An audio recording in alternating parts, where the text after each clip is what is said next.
ito ang aking pamilya. Oo, hindi kami mayaman.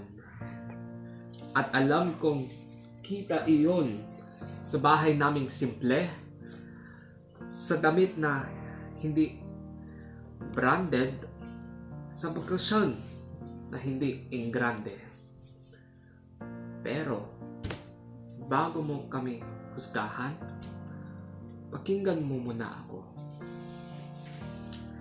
Araw-araw kong nakikita kung paano gumigising ng maaga si Mami, kung paano tahimik na nag-iisip si Daddy, kung paano pagkakasahin ang sahod para sa matrikula, para sa pagkain, para sa pangangailangan naming magkapatid.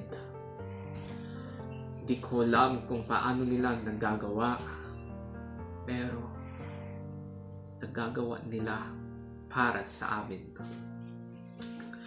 May kapatid ako at pareho kaming pinagsisikapang mapagtapos.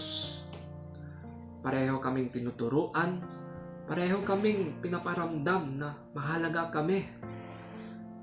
Hindi kami lumalaking sagana sa pera, pero lumalaking sagana sa aruga. At gabi-gabi, may isang bagay na hindi nawawala. Nagdarasal kami sabay-sabay. Sa ilalim ng iisang bubong, magkakatabi, magkakahawak ng kamay. Salamat po sa araw na ito. Kabayan mo po kami bukas. Ingatan mo po kami at ang pamilya namin. Bigyan mo po kami ng lakas. Minsan, itinidagdag ko, Panginoon, tulungan mo po ako sa mga pangarap ko. Simple lang. Walang malalalim na salita at walang magarbong panalangin. Pero, totoo. At sa bawat amen, parang may kapayapaan na bumababa sa bahay namin. May mga pagsubok din. May mga panahong kapos. May mga pagkakataong may hindi magkakaunawan.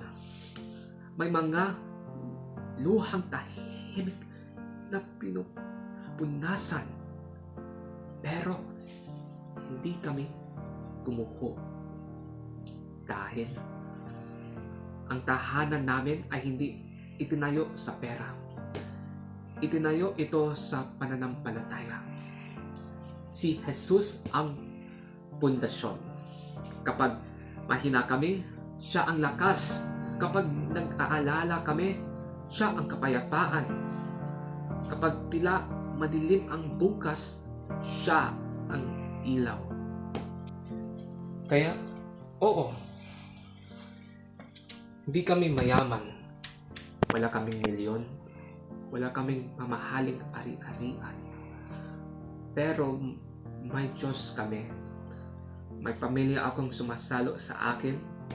May mga magulang na hindi sumusuko. May kapatid na kasabay kong nangangarap. May tahanang puno ng panalangin. At kung yaman ang sukatan, hindi sa pera, hindi sa material, sa Diyos at pamilya, nandoon ang tunay na yaman.